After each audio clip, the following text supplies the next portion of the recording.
Hey everybody, welcome to another amazing episode of Soul Chat. I am your host, Ebony Tutora, and this is the podcast where we go deeper than the surface. That's why it's called Soul Chat. And today I have an amazing guest who's with me today. You know, if I have a guest, they're always amazing, and they're going to bring you some informative tips. So make sure you have your notebooks ready, your pens ready, and your thinking caps on because you're going to leave with something that's going to transform your money mindset, your energetic mindset, and maybe even shift the way you think of traditional therapy.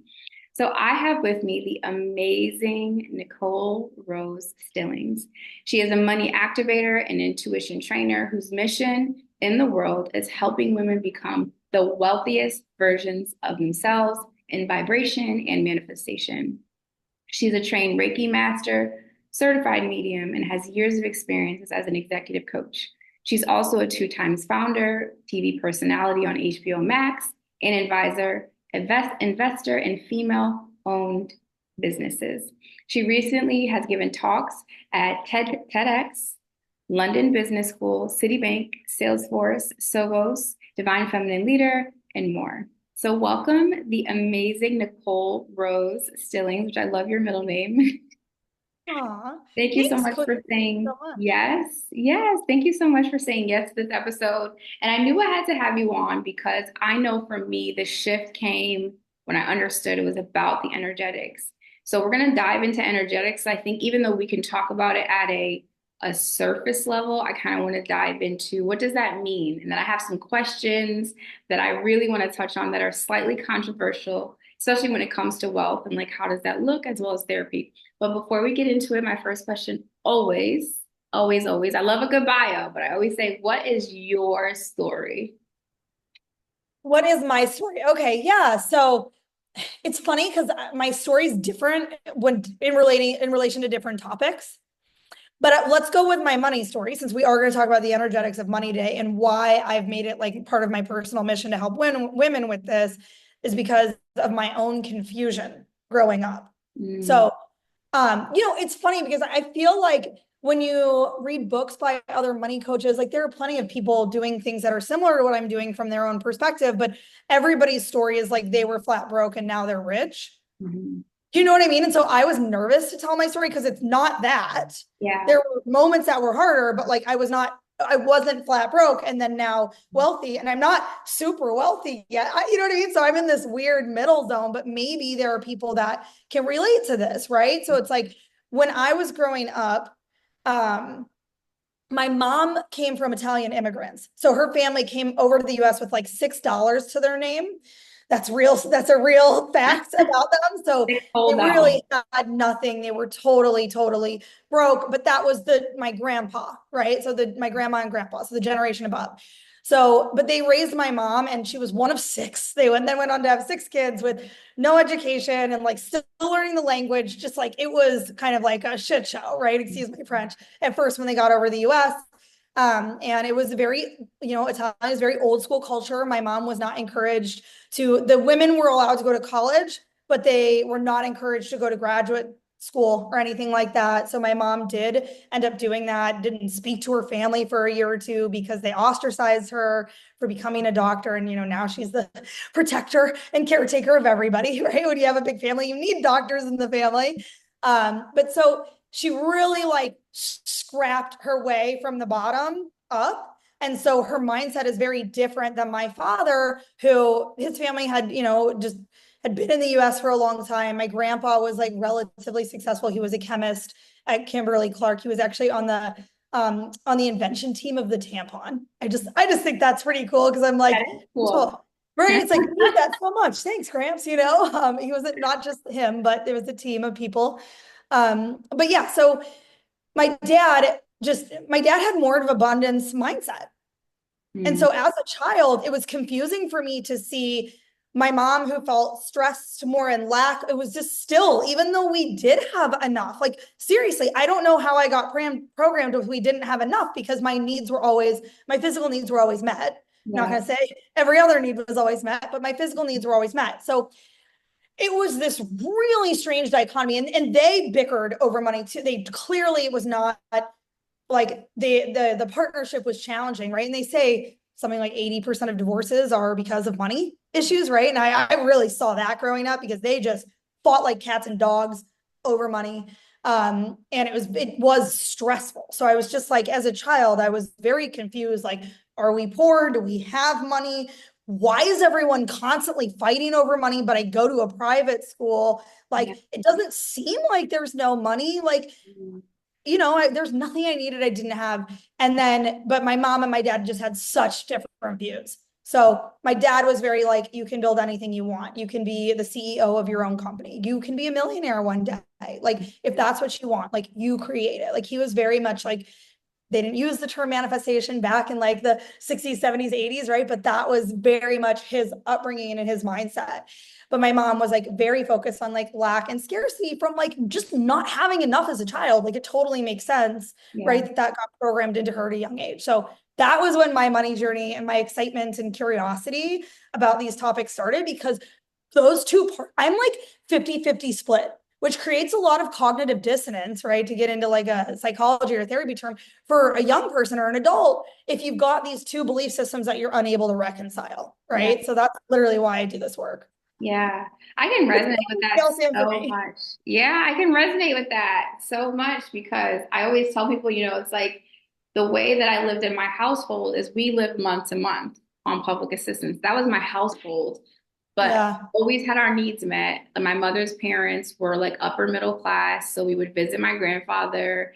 He would take us to the Taj Mahal in New Jersey, and he was on like, I mean, I remember having a Louis Vuitton bag because that's how much he gambled, is that they would give him free stuff, TVs, bags. Like, he was a high spender. We'd go to the stores. He'd like, get whatever you want. We'd eat at the nicest restaurants. Like, but then I would go home and we lived on public assistance. And Mm. I would feel that, like you said, like that stress of like, not enough and we don't have this. So I resonate with that Wow. story so much because it's like, there's more than enough, but you also have energetically really like your nervous system. That's why I focus so much on meditation, because it's like your nervous system is jacked up. Like, your mind can understand it, but your nervous system is like programmed in an entire different way. So I totally understand like the split of seeing both sides and being like, well, what's true, and is it Right. enough? And is this really all that it is? And recently I've been listening to Abraham Hicks. I always listen to her, but she says the economy is a personal thing. Yeah. I Didn't we, love didn't that. I share that one with you too? I don't know. I feel like I sent that video around in our chat, but I love that, where it's like, it's about your service, right? How you're delivering your services, your gifts to other people. Because like, if there weren't people existing on this planet, we couldn't sell anything. Yeah. Like, we all make everything we do absolutely necessary. It's like sometimes we get annoyed at people around us or clients that are late or whatever it is, or somebody that brought their shit to the party and I just want it to be high vibe, right?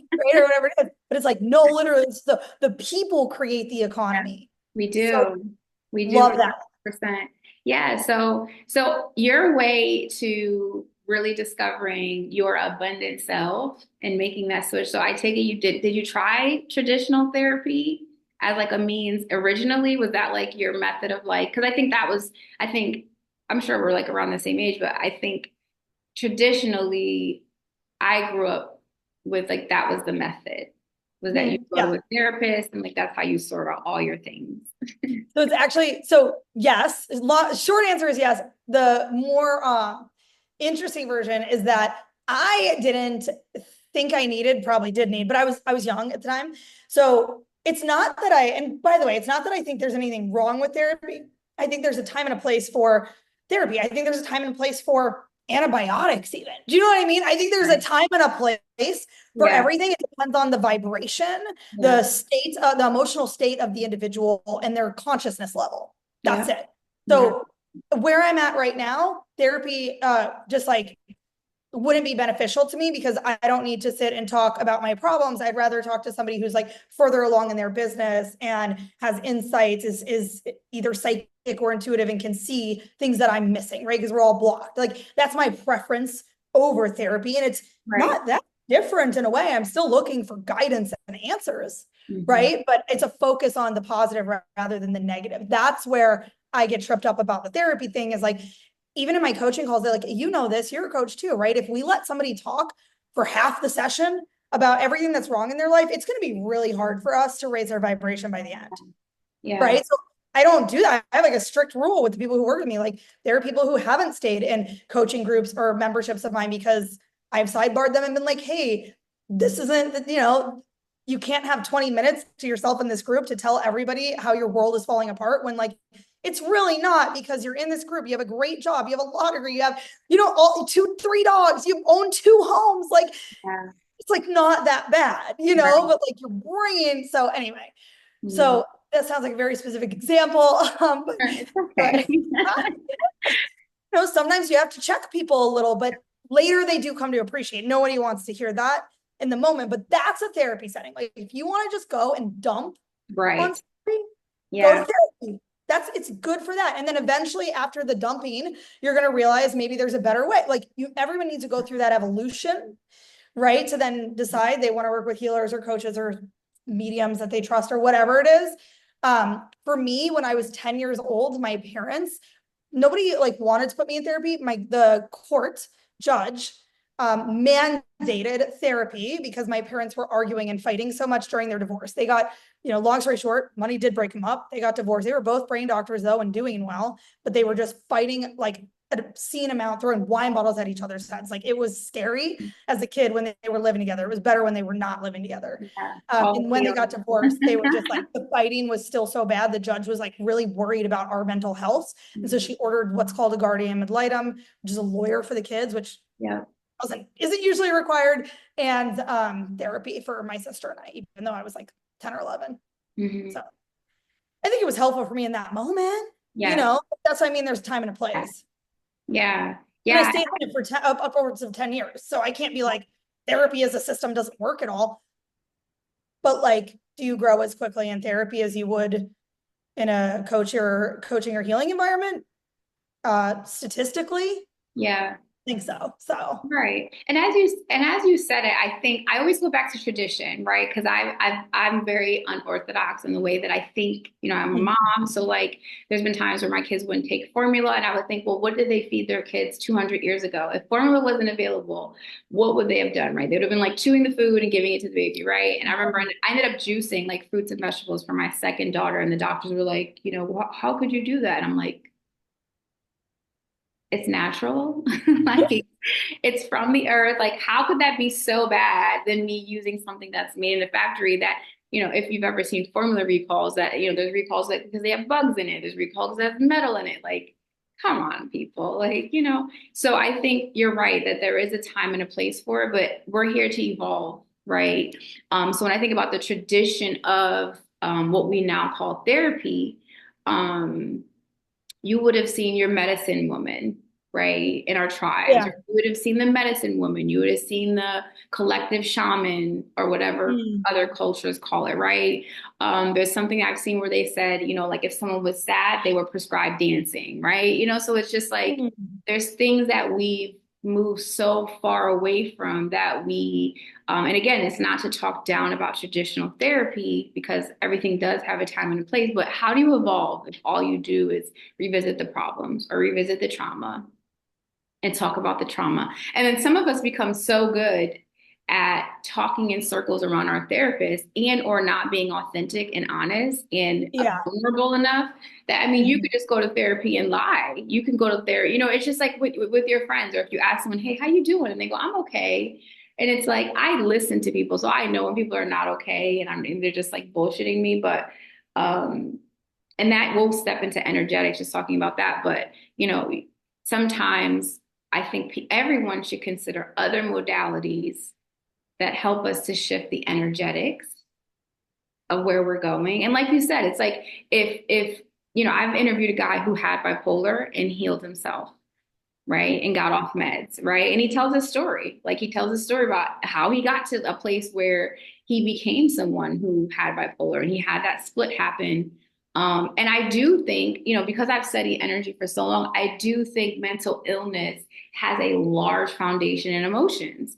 If you have years and years of unpacked emotions, plus the stuff that came before you that was not unpacked, and then it's thrown into your DNA, and now you're dealing with even, you know what I mean? It's like at some point, something's going to break. It's like a toxic load, right? It If you were is. in a home, I always liken everything to mold because I had mold poisoning for 6 years, Wow. right? But it's like if you have a toxic load, your body can't detox, it can't heal, it can't think Right. clearly anymore. Same thing if there's so many emotions. And yeah, we do get them from our ancestors, just like in my story, how like I was carrying around so much scarcity and lack from my mom, not knowing why or where it came from, or if it was my energy, even, like what a simple Exactly. question to ask ourselves when we're feeling off. Is Hmm. this emotion mine? Is this energy mine? You Yeah. know?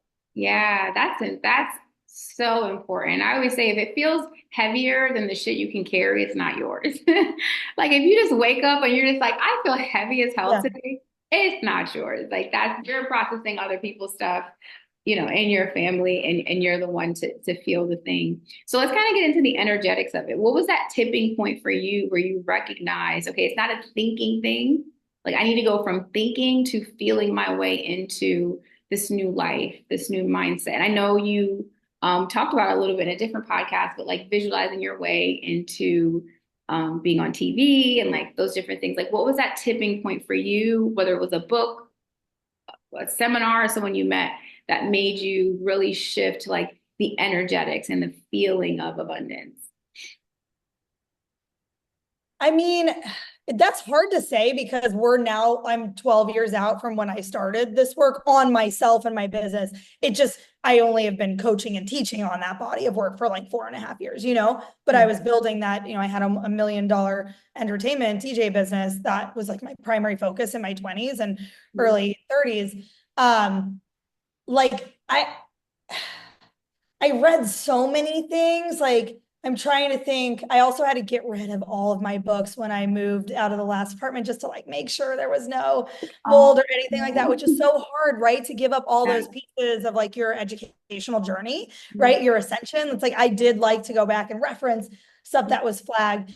But I mean, it definitely would be like using visualization. Like, I don't know exactly what book. I mean, I read even back then, like at least 50 books on neuroscience and the brain and spirituality. And I mean, I'm thinking of like books from Mind Valley, Vishen Lakiani. I read his book, but it's like he doesn't talk about visualization in that. Maybe it was like that book, like 50 Habits of Successful People or something. But it's like there are plenty of books that talk about visualizing your success. That's not new. You know what I mean? It's new agey, but it's been around for decades, that concept. And I just whatever I read it in, I just was like, oh, this is easy. Like I can feel in my body the response of the crowd. Like I can do this in an Uber when everything, it seems like the equipment's broken and my manager's freaking out because my assistant was late. And then the event planner is like so stressed because her clients, when it's, in the event space, it can feel like the world's kind of closing in on you. And so I would just get in my Uber in New York City when I lived there for 12 years on my way to whatever events. And I would just see the crowd, see the joy, see the emotions, like, and especially if it was something important too, in front of 1,000 plus people, my nerves would start hitting again. You master certain levels and you work your way up. But I would just see it. And it was funny. It's like, just you're syncing up with infinite intelligence, right? You're extremely intuitive. Me too. Like I didn't know as much of the time, but I'm very clairaudient. And now I understand why I had such a gift with music. But I would like, when I would sync up before and visualize how I wanted things to go, it's like I could just hear the next song coming in on the left as the Yeah. right one's coming out. And like, this is what's going to explode the crowd. And then we're going to just take them down for a moment. And this is going to be the perfect entryway to this I think I vibe. met you then. Yeah. I mean, it was so cool. It was so cool. It's interesting because, I did that a long time ago. So I started playing music when women were not DJing. It was like 2011 when I first started playing. Wow. It's like funny because I've lived a whole career now that people are like just getting into, but it was like part of my soul journey for sure. Like I was supposed to do that when I did it. It was a heart pull. Like I had this sinking feeling that every day it got to a really bad place where not following that guidance, that intuitive ping was starting to feel really bad. Yeah. And you are really good at teaching people how to return to their intuition. And that's some of the work that I've done with you. Can you give a tip? What are some of your tips on how people can return to the clarity of intuition? Because when you are intuitive, it brings clarity, right? Not even when you're intuitive, we're all intuitive. Yeah. but it's whether or not we trust it. Like that's probably the biggest thing in Yeah. the whole population is like you have gifts, but do you trust them enough to actually move forward? So what are some of your Oh, tips good. for helping people to move past not trusting, the gifts that we've been given? That's so good. It is a lot. It's 9 times out of 10, it's the trust issue. Because, like you said, these are innate gifts that every single human is born with, right? Because we are made in the image of our creator, as above, law of correspondence, as above, so below. So we are like our creator. So therefore, we can create like him and have this intuitive knowing about what is meant for us, what the best path is for us. And there's so many different ways to receive. So a couple of things on that. The first thing is like, and yeah, we've worked on this. You're just extremely intuitive too. It's awesome to hear you channel, by the way. I love it. But it's like when you open up that gateway clair, right? The clairs are the different forms of intuition. So I call it like the gateway clair, like the gateway drug. It's like once you really realize you're naturally good at this one, and you build your confidence in the one that feels more normal for you to use, like it's easier for you to believe that you're good at that one. That builds your confidence, and the gifts start coming online in the other ones too. We were literally just talking about this the hour before in the membership, was that people using the tools to build out their gateway clair in the last week had brought online some new clairs or built up their confidence in it, right? And now they're just feeling like they're more intuitive in general because they're more confident. What is confidence? It's self-trust. It's Yeah. know yourself, literally.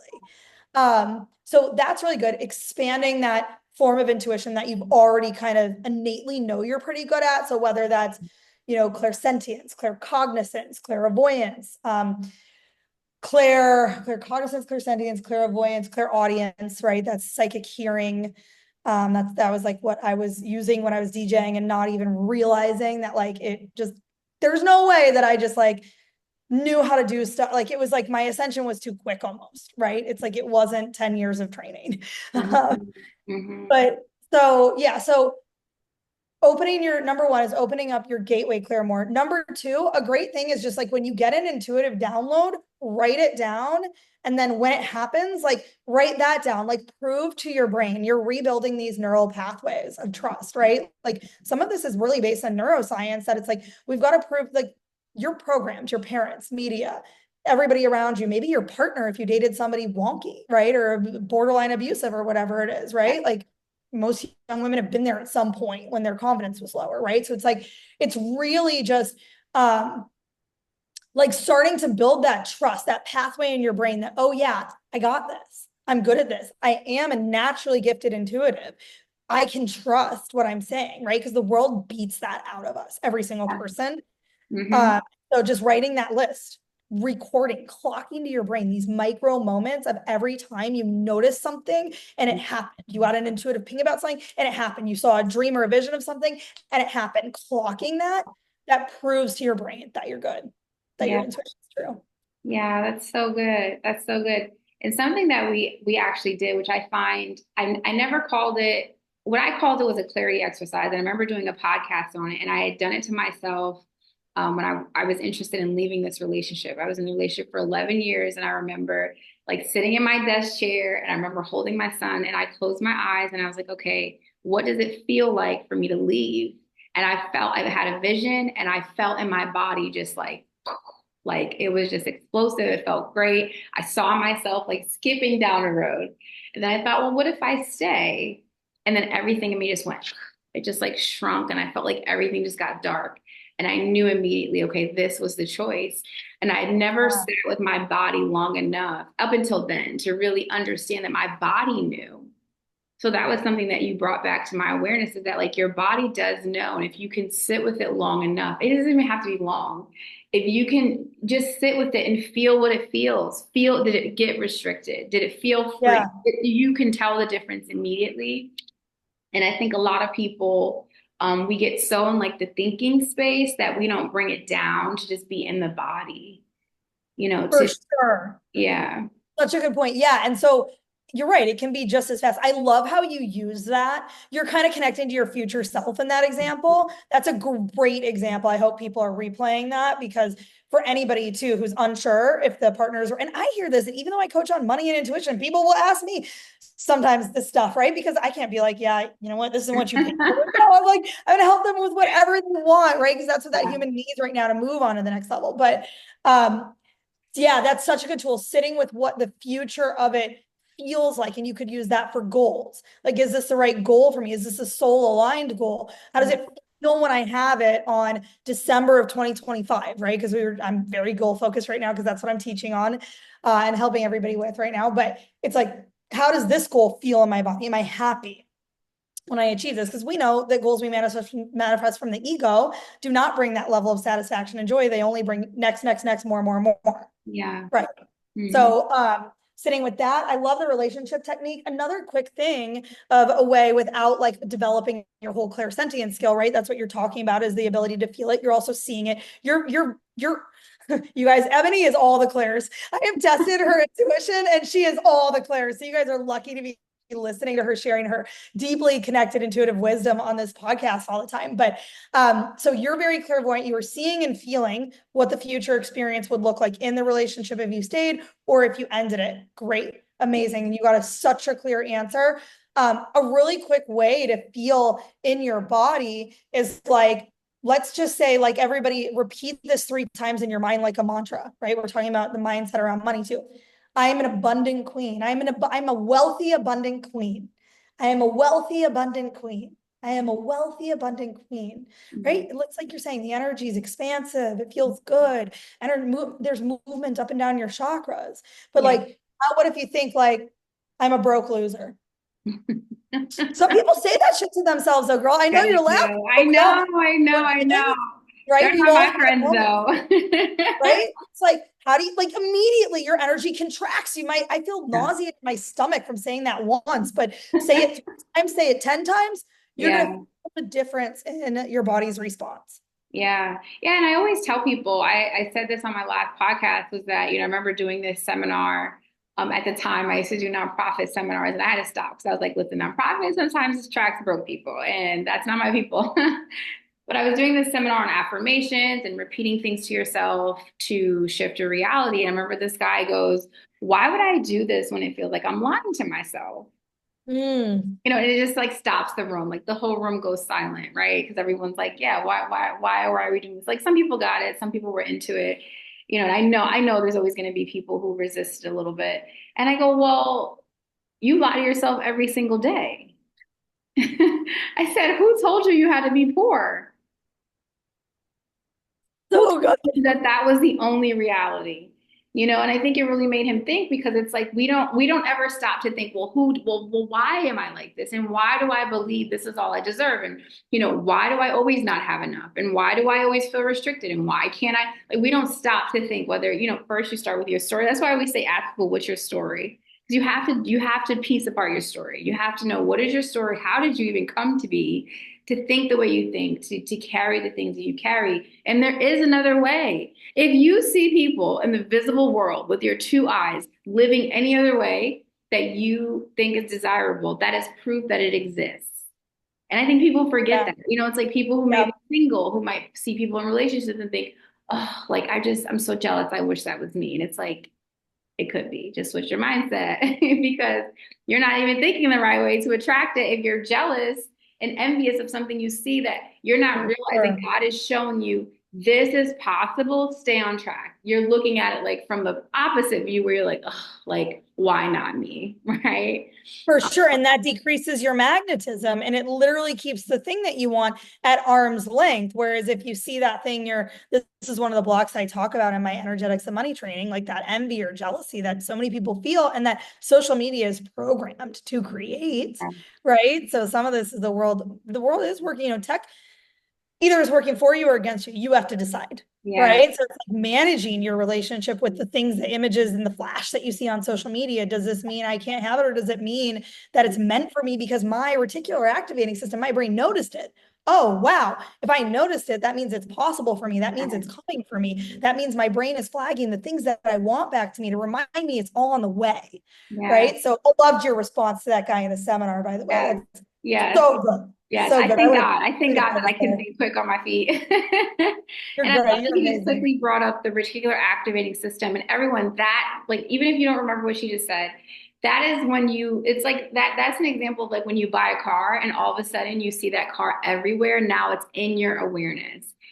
So it's just shifting your awareness to know that if you're seeing something over and over again, it's not to feel like, oh my God, it's not coming. It's proof that it is coming and that you are in alignment. I think sometimes we can throw ourselves out of alignment. Now, this is a very far left question. I got two more. Hopefully, we have enough time.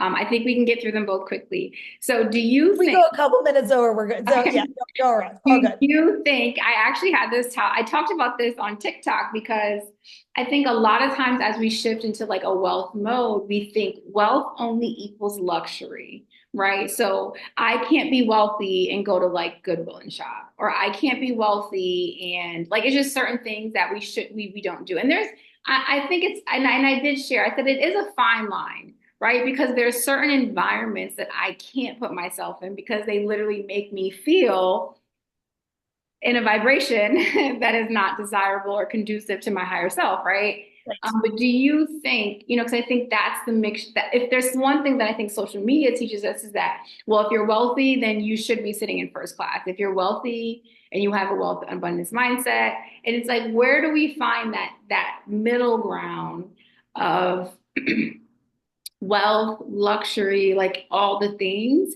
to where it's like balance and we're not seeking like the glittery things because that's what the world's Yeah. supposed to have. Do you know what I'm So saying? good. Yeah, so good. So great. I mean, look, this is something I think about a lot. It's a great question. And there's not like this is part of the human journey, Mhm. right? Is to understand what one of the blocks I call is stewardship, right? Poor use of funds or good use, good stewardship, like they say in the Bible, like not to get biblical on y'all, but it's like some of these lessons about money are there. And then some of them are a little more fear-based, right? You need to kind of use your own interpretation. But it's like this is where intuition, right? Intuition is really connecting to the voice of God or source or whatever that person believes in, that there's just they're connecting to something higher to themselves, even infinite intelligence, whatever they want to, also whatever they set the intention to connect to, right? As we talked about.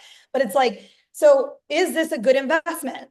Will this first class ticket make me feel wealthy? Is this first class ticket the best use of this $2,000 right now? Mhm. Because I fly first class sometimes and I don't fly first class every time. And you know what? The last trip I went on, I did not fly first class. Why? Because I also put $2,000 into crypto at the same Yeah. time. Because I wanted to buy it before Bitcoin and the election, everything had an uptick. So I make decisions. It's using intuition. It's connecting with your future self, Mhm.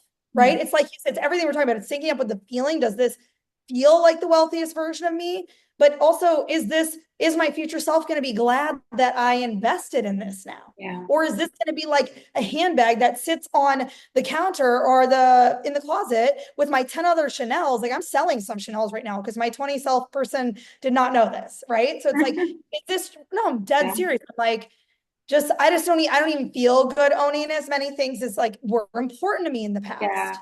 You know what I mean? Yeah. So it's like, um, it's really about stewardship. And the best thing I can say about this is like the only way, because there's no blanket formula for what's right and what's not. It has to do with that individual, Mhm. what they're currently investing in, what their life priorities are right now. Look at the goals you made for this year. Is investing in this first class flight or this Prada bag in alignment with your goals for this year? Or do you need that $3,000 to invest in your business for a business coach? Yeah. Like, it's so, and especially the past couple of years as I've been scaling my business, like my accountant told me I invested 50,000 in coaching last year. I know, yeah, I saw your eyes light up, right? Because even for a coach, that's a lot, right? Shit, what do you mean, right? Yeah. But that's what it So has worth taken. Yeah, that's it. kind of what it's taken for me to be grounded, centered, and really have a plan that works for me to scale. Yeah. Because you can buy everybody else's courses, but like once again, their energy is different, right? And then sometimes this is an interesting thing. Like sometimes you buy a course or a program from somebody and if they're not totally like, if they just got that grew that business because it was part of their, like, it was part of their soul contract. That doesn't necessarily mean they can help 100 other people manifest it. Yeah. You know what I mean? So I've had that experience where it's not bad intentions and there's good information, but it's not the full picture. Yes. Right? Sometimes, yeah. Yeah, Just that's like sometimes. a whole nother topic.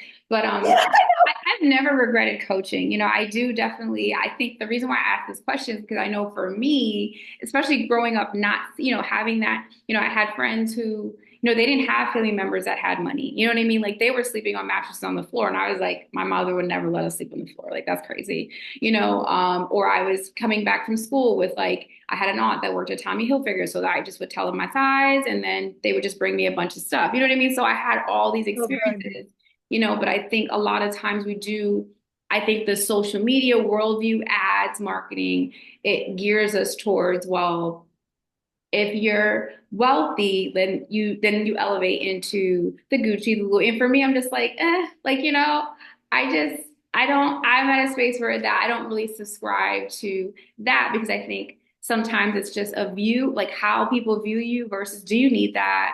Is it really good quality? I mean, some bags that are luxury are made in the same factories as other brands, right? And that's like a whole different topic. But the I last, love what you're saying. Well, and the last thing I want to say on that too is I would invite all of your readers to just press pause for a minute and write down, what is my definition of wealth? yeah, My definition of wealth in my 20s was things, bags, yeah. shoes, Louboutins. Oh my God, girl, I sold them all. I was looking the other So day, I was like, do I comfortable. have a pair of red bottoms? I can't even flex anymore. Okay. Because I went like ape shit on my closet. But anyway, whatever, right? Obviously, I don't need it if I sold it all. But Yeah, so like, what is your personal definition of wealth? And like connect it to your goals. And then just like make your own plan by quarter of like these bigger things that you're going to invest in. Is it experiences? Is it education right now? Is it maybe yeah, this is the moment that you do want to build some stuff in your closet? Cool. No shade. yeah. Right. But it's like, what's your definition of wealth and how are you going to steward your finances, your money into all of those buckets rather than overextend in one area because you feel you need to, or that's what everybody else is doing. The cool kids are doing. Exactly. Yeah, yeah. And honestly, I just told my daughter this the other day. She's 12, and I said, please understand that if you're following the crowd, they're going the wrong way. Yeah.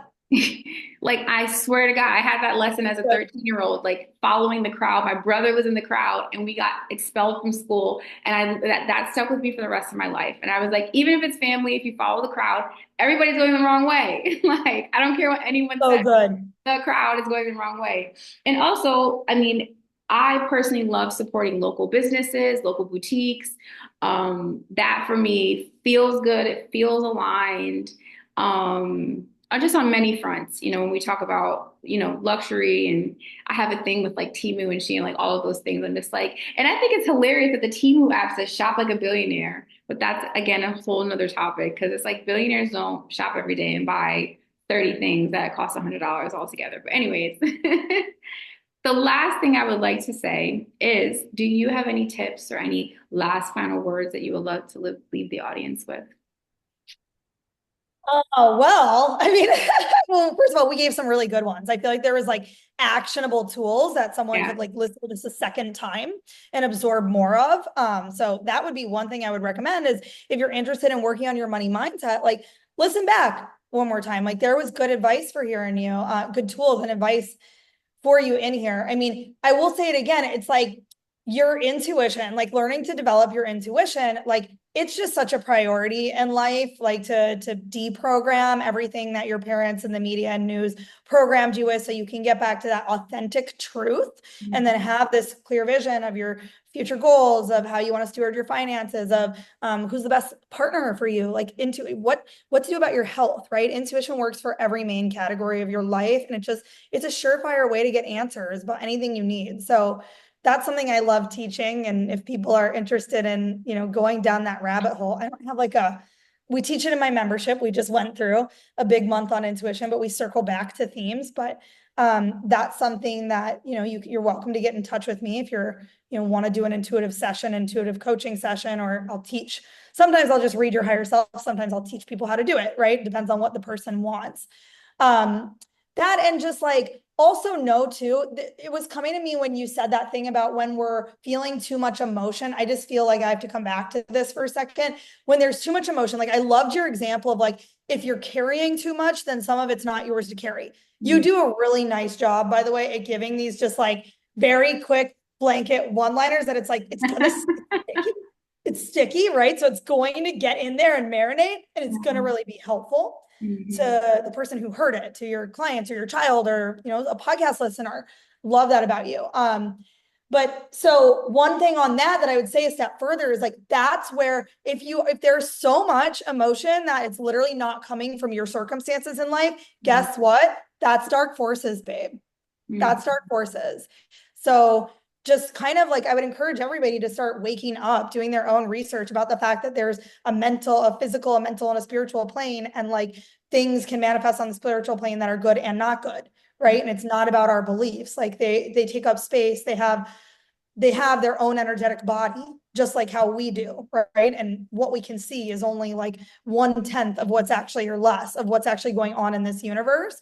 And Mhm. so part of the call on my life this year, and we're stepping more into this in 2025, you know, that is really just bringing this awareness for people to understand that like, if your weaknesses, if this lack and scarcity you have around money, if this emotional burden that you're carrying is being magnified so much more than your human self could have like created for you, right?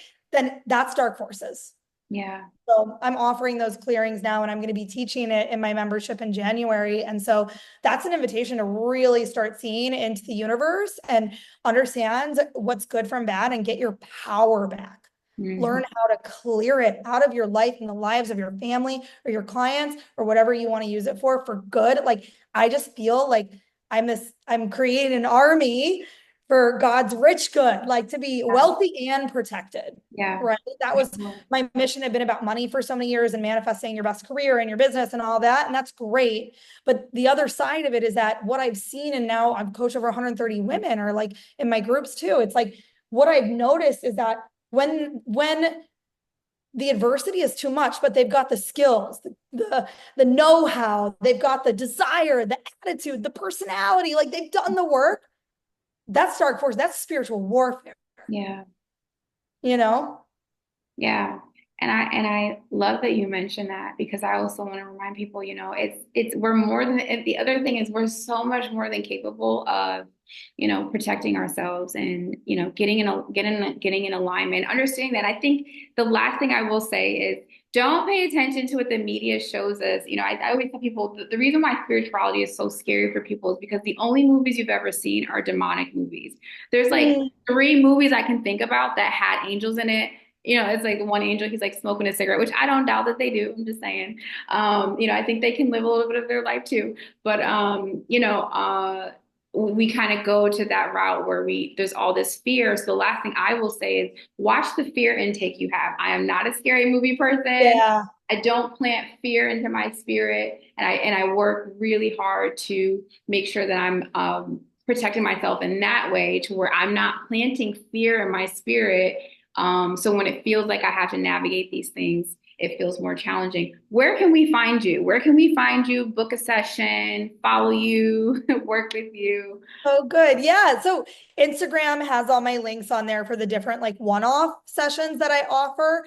And I do a dark forest clearing I did one for you, right? And didn't you feel like you were like, I gotta go to bed, girl. I fell asleep. Then money flowing in, right? It's like Yeah, it's once we clear stuff, because you have everything, right? We all have everything we need, but especially somebody at your level, you've got all the gifts, the skills, the trainings, the certifications, the knowledge, the personality, right? And so sometimes other things want to attack light bearers and yeah, get in our. So if that's resonating with you, I would love to talk to that person who just heard that and was like, oh my God, this is me. Like yeah. you intuitively know. I'd love to clear you. And so just, yeah, go to my Instagram. It's at Nicole, Nicole, Rose, Rose, and then Stillings, Stillings,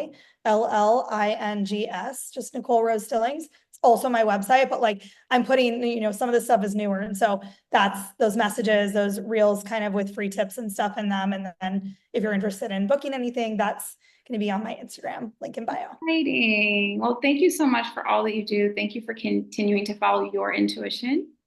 because that is a gift in itself. And thank you for being on this podcast. Everyone who is listening, listen, the way that you give me money and doing these free podcasts is by sharing it with your friends, sharing it with your family. You actually never know who needs it, sharing it on social media so that more people get to hear this information. And that's how we spread the light. That's how we expand the planet that we live on. So thank you so much, Nicole. Thank you for listening to this podcast. This has been a wonderful episode, and have a blessed and amazing day.